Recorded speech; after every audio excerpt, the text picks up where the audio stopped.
a servant's heart. Welcome to the podcast. Inspiration, motivation takes. Listen to the podcast. We're all about to talk about life. Our guests will share their life story.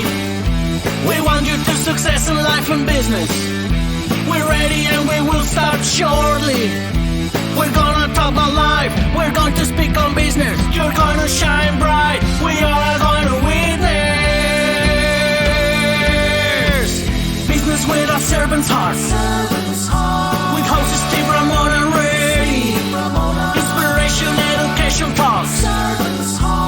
Listen to the podcast. Steve Ramona.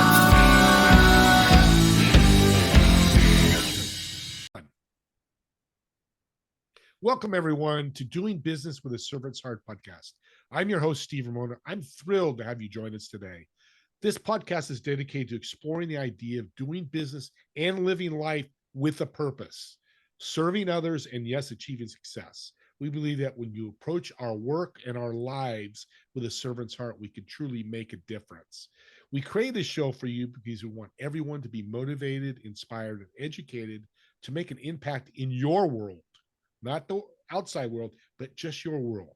Whether you're an entrepreneur, a community leader, or simply someone looking to bring more purpose in your daily life, this podcast is here to support and uplift you. My guest is going to blow you out of the water. I say that all the time, but she's awesome. I've known her months now, maybe a year. But I want you, as you're listening to her today, I want you to think about how will you serve today and what impact will you create today. I don't want you to wait for tomorrow. Let's do it today. Small, medium, large, doesn't matter. Let's go out and serve. Thank you for being here. And once again, welcome to Doing Business with a Servant's Heart. Lila, welcome to the show. And I think I got the name right. You did, Steve. Thank you so much. It's a pleasure to be here. We have this little batter audience. I make sure I say her name right. And because she's a special person, you're going to see why.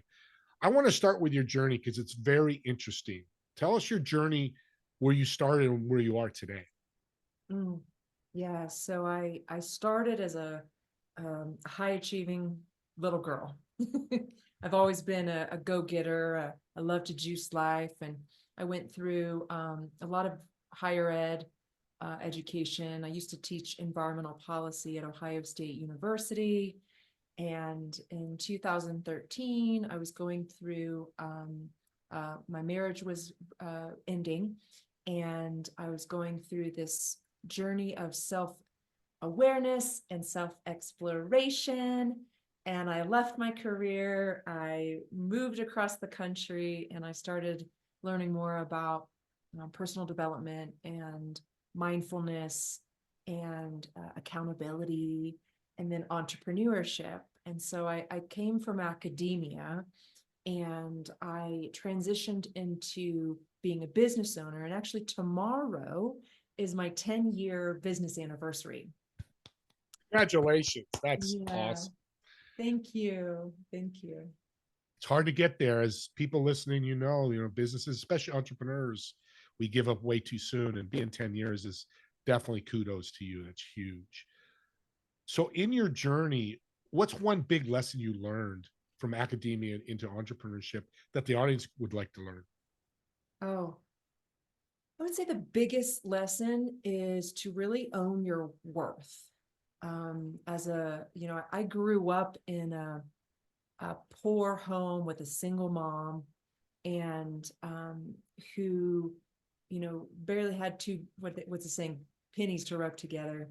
And it's taken me, decades to really understand the value that I offer the world and to be able to receive accordingly. I really believe that everybody deserves to receive at a high level. And most people don't feel their true self-worth. I find that if when we have others to tell us how valuable we are, it's a lot easier to own it. And so I would say that's the biggest lesson that I've learned over the years, is to really own the value that I'm bringing to the world and to feel worthy just from being in the world.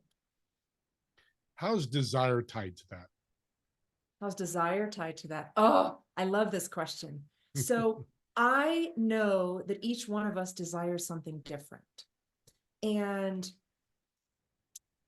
if you desire it, you deserve it. That's really what it comes down to. It's whatever you want it for a reason. I don't want the same thing as you want. You don't want the same thing as your neighbor wants. So whatever it is that you want, you deserve to have. And, you may need people to help you realize that and get it. But if there's something that you want, no matter what, you deserve to have it. I'll give you an example. When I want to be old and funny, and I want to be when I'm older, I'm middle of my life now, but I want to be old and funny, and I want to host a geriatric Olympics. There's probably somebody else on the planet who wants to do the same thing. I haven't met them yet, but I know that I'm going to host an Olympics, sort of like a field day experience for old, gray-haired people in the next 20, 30, 40 years. And the reason is because I want to. That's it. That's my desire. I want to have fun when I'm old. And so I'm going to. Yeah, that's such a great story, because I'm sure people listening out there have a lot of things like that. I want to fly to Vietnam and I haven't done it. Great desires lead to great things, but of course, action is the big thing, right? It's so true. When I coach my clients, one of the first things I do is I tap into their vision. Because I know everybody that I work with are service leaders, and they want to help people. But if they don't have a vision for themselves, and they're not remembering, what they're making the money for example, in business, then they get lost along the way. So it's really important. I feel that as a coach, my job is really to hold somebody's vision until they can get there. That's my job. All the strategies and all the techniques and the tools are important, but really the big picture is, let's figure out, what do you want? What do you really, really, really want? And then until they believe that they can get there and get there, it's my job to hold that vision for them. Yeah. And I got to meet you in person this last weekend, so it's great that the show came up. And in person just takes your building relationship to another level. But I read in your bio, and I saw, of course, you in person. Staying fit and healthy is a part of your life, right? Health and wellness. Yes. How does that help with your coaching?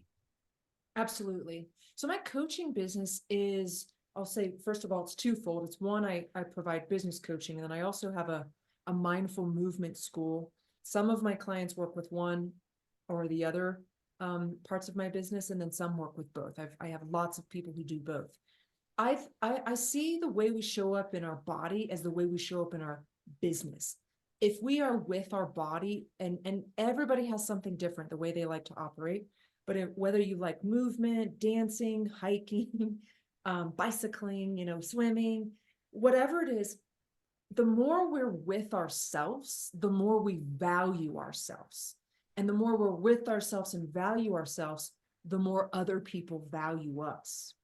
So I know that a lot of people will hire me even when they don't exactly know what the work we're going to do is together, but they feel that the energy that I'm bringing forward is healthy. Yeah. There's a lot of times you might meet, we've all met somebody before who's unhealthy, who's trying to sell you something, and they might have something good, but you just don't want to work with them. Something feels off, because they don't feel like they're taking care of themselves. Now, I know some people have health challenges, so I'm not meaning to diminish that by any means. I'm talking more about taking care of yourself, being kind to yourself. If you have negative thinking, people are going to feel it. Even if they don't hear the thoughts, they're going to know somehow that you're diminishing yourself inside. And so I'm a huge proponent of mindfulness, of movement, of self-care. And I know it translates to the bank account. Yeah, it does. And the mental health part is something that's really invisible and scary, because you could be a bodybuilder, rock star, but have unkind mental health where you treat people bad, you're not grateful, all that. All the muscles in the world, that's not going to help you in business at all. So I appreciate you saying that. And on a quick side note, my family and I launched a health club from 78 to 2000. So I was part of the health club industry. So I didn't know that about you, and you didn't know that about me. And I say that because this is huge. I don't know. I know a lot of coaches, but bringing the health and wellness into it, where it's a little or a lot, is so important for a It lot of truly reasons. is.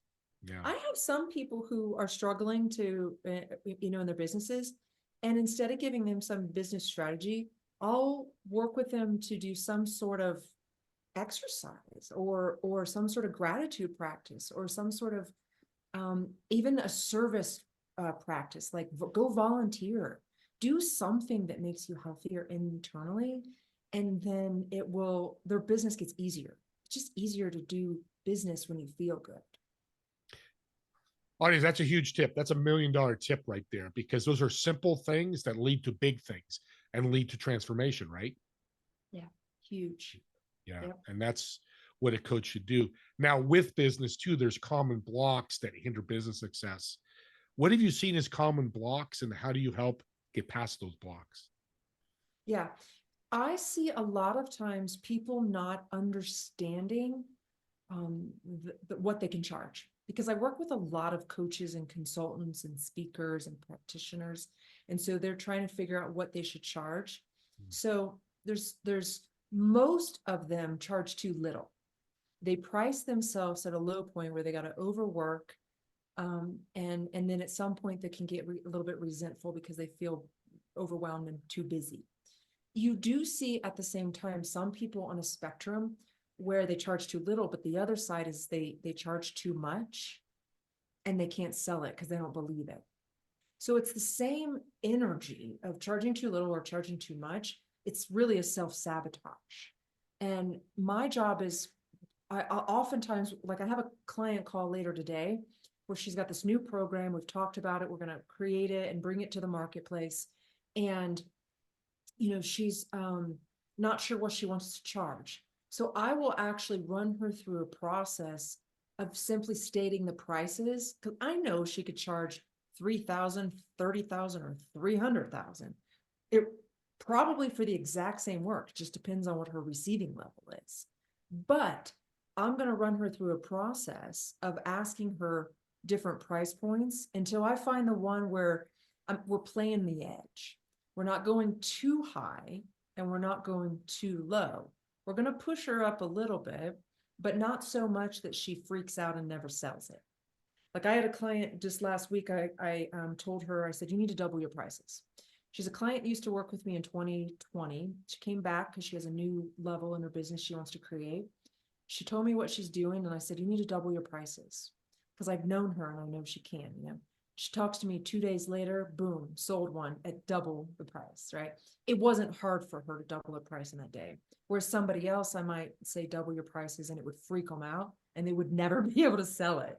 Yeah. And so I would say that's the biggest thing in my industry is people not understanding what they can charge and understanding their receiving level. I'm glad you said one of those, because one of the blocks I talk to people, business owners, all the time is, what do I charge? And like you said, I love that you tied mindset into price, because it is. If I charge $300,000, I walk in and go, oh, Lila, I got this program is $300,000. I think I can help you. Or, hey, come to my program. I know I can help you. I know you make 10 million a year. I can easily, double whatever that conversation is. I love that. But there's levels of that, and it's all tied to your mindset. This is why you need to hire her. It's why I have her on the servant's heart. Because some coaches I talk to they just go to the top end. And that's not right for the client, because they're not there in mind wise. So they won't be able to sell it. Yeah. That's the issue, is that they'll get on a call to try to sell it. They may be able to speak the words $300,000, but they don't feel that they deserve it. They don't feel worthy of it. So the buyer won't buy. They won't feel, there'll be some sort of mistrust. So that's why it's so important to figure out what is your receiving level in this moment. And it can change anytime. It can change the next day. But until you oftentimes sell at a certain price point, you won't raise your prices. One of my favorite things is when I have a client, they sell at a price point where they play their edge, and then a month later they message me and say something like, I doubled my prices, and they just do it all on their own because they realize they're worth it. It's like one of my favorite experiences. Yeah, and the other side of it, which is more minimal, but still comes to my head, I talk to people, ask, hey, Joe Smith, my price is 100,000 for the year. Ask, what's the worst thing he says? They can't afford you, they can't work with you, or whatever. But if you got an energy level, people are going to pay almost anything if you bring them value, which is, man, I love what you do. You said something very interesting. I want you to recap. Receiving level. Mm. What does that mean? Mm. I was at, we were at this conference together recently, and one of the speakers mentioned like a financial ceiling, I think he said. We all grew up in a different kind of home as it relates to money. And the way we grew up around money, it impacts us. It might keep us down, it might lift us up. If your parents at all or your family members talked about money in any way, we're affected. And so all of our lifetime experiences, the jobs we've had, maybe you have a college degree and you were told that you could only make so much in your field. Maybe you see other people online talking about how much money they make, so that's your cap. So we're all different in terms of what we believe, our mindset, right? What we believe we deserve to receive for what we're bringing to the market. And we know this is true because we see different kinds of business owners doing very similar work, if not really the same work, but charging very different prices for it. Yeah. And that's just because of the individual business owner believing that they deserve to receive that amount of money for that particular amount of time and energy. That's it. This is a great conversation because this is the broke, close your business, and being successful. This is a big part of it because your price is what you're going to get paid. If you're not comfortable with it, because I say, I could do 100,000. You go, Steve, charge 10,000. I'm still making 10,000. I bring in 10 clients. I made $100,000. Anywhere in the world, United States, you could be pretty okay. And of course, you're going to grow. So it's all a great mindset. I love this. The other thing that you mentioned too was in regards to level, people shouldn't do price because I want to have a Learjet, I want to have 5 homes, and I want 5 cars. You shouldn't price your service or product because of that, right? Right. I talk about this in the way of being unattached to the outcome. If you want something, you deserve to have it, and then, but you price your services, for example, your products or services based upon, yes, the market, the value you're adding to the market, and your receiving level. And so what I love is to somewhat separate the personal vision from the client enrollments. Now, they are connected. We might have to do more work, have more sales calls, sell more things if we want, more high-end stuff, right? That just makes sense. But on an individual level, like when we're actually having a conversation, a sales conversation, we stay completely unattached to our own outcome, what we want. We never want to sell because we need to pay a bill, or we got to sell because we want to buy a boat. We sell to be in service, to inform somebody, help them have more information so that they can make a choice on their own. I believe it's our job in sales to be of service, period. No attachment to what we want for our personal experiences, but we can trust that if we show up in service, we will get what we want for ourselves. That's so well said. I love that. Audience, it's a rock star here. I know I say that sometimes, but you really are. And what's interesting behind you is the tree. There's got to be a symbolism to that. What's the symbolism? The people on YouTube, you'll see it. People that are watching, listening on the podcast, she's got a beautiful yellow tree behind her with leaves. What does that mean? Yeah, well, some would say this is the tree of life. It wasn't intended that way originally. So my sweetheart, he's an artist and he's done a lot of graphic design over the years. So he's created all my visuals. I'm very grateful because I'm not as visually oriented. So he created this, and the truth is I like black and gold because I feel like it looks rich. It's simple and it's rich. And this tree to me really represents the growth potential for everybody who connects with me. And then the leaves themselves, there's all these different sprouting ideas that we have, but they're all connected. And the other piece is that a tree that has these branches and leaves that you can see, but the only way that the tree can actually exist is when it has these really um, deep, sometimes wide roots that keep it held up.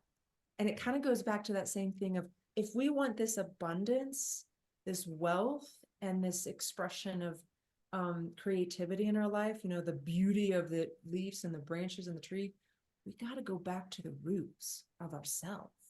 That's what to me the tree represents. Is you can have all this beautiful, awesome, rich abundance as long as you stay rooted in yourself. Desire, your why, your passion, that's your foundation. You go back to that every. Man, I love this. This is I'm just gonna say something and sell you like crazy. I was gonna say, you gotta hire her today. But I do want to get personal, because I love getting personal. And we started out with this symbol of the tree. Who inspires you right now?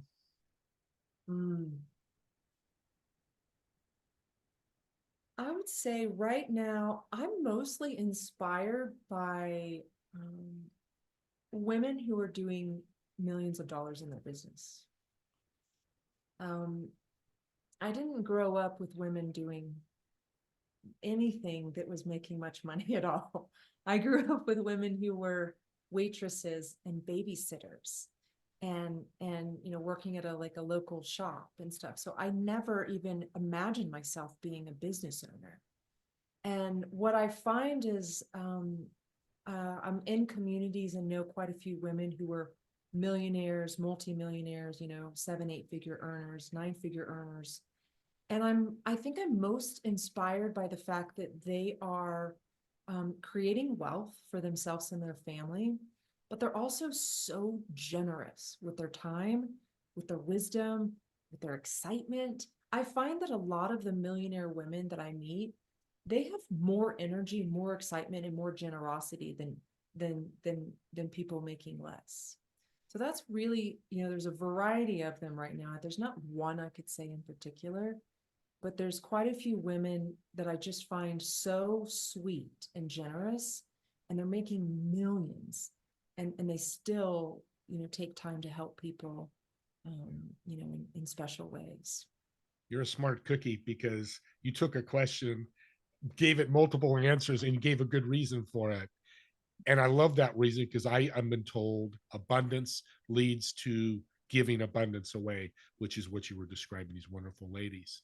So if you're going to have a dinner, a 2-hour dinner with anybody, alive or not alive, who would it be and why? Alive or not alive? I think I think Maya Angelou would be um, somebody that I would just feel very happy to be in her presence, because she seems to be a very present woman. And she speaks kind wisdom. And I do believe that all of us could use more kind wisdom in our life. We a lot of America doesn't have like that, the wise elder around anymore. We all move around so much, and the family structure dynamic is different. And so I personally love wise elders. And she seems like she would just be so sweet, so present, and give me that like one tidbit of wisdom that could be a lifelong learning opportunity. What a perfect person to pick as because that's you. You embody that quote of, do you remember that quote? I was going to pull it up, and it couldn't. But I know at the end of the quote is, how you make them feel is the most important. I'm kind of changing a little bit. You could do this, this, and this, but it's how you make. And that's what we talked about today. And that's what you are embodying you. You want to make people feel better, grow better, have more abundance, but it's all about the energy. And I thank you so much for being you and being on this show. You're just a breath of fresh air. Thank How you, could people? Steve. You're so Oh, you're sweet. very welcome. How could people get a hold of you? Yep. You can visit my website if you want to check me out, see what I'm all about. It's the Lila Veronica, Lila, thelilaveronica.com. And if you want to have a conversation with me, you can always go to speakwithlila.com. I'd love to talk to you about business, about life, about taking care of yourself or owning your worth. Yeah, audience, if anything this resonates with you, I've talked to Lila a couple times. I've learned so much. I learned a lot today. Do that reach out. She's offering it. I'm assuming, I don't want to assume that, a 15-minute conversation just to get to know you and see fit. And if she can't help you, she's got a wide network like I do. She can help you in so many ways, and she's got a huge servant's heart. So again, Lila, thank you for being on. And audience, comment on this podcast on YouTube or the podcast channel. If you want to reach out, comment in there. I'll get those comments to Lila to make sure she sees them. And if you can't find her link, reach out to me and I'll connect you with her, because that's what I love doing. And we both thank you so much for watching and listening to this podcast. And don't forget my TV show, Together We Serve. It's on Apple, Roku, Samsung, LG, all these streaming things that you can find on your TV or your phone or tablet. It's Fridays, 2 p.m. Pacific, 5 p.m. Eastern. Together We Serve. And as always, thank you again for watching. We'll see you on the next episode of Doing Business with a Servant's Heart.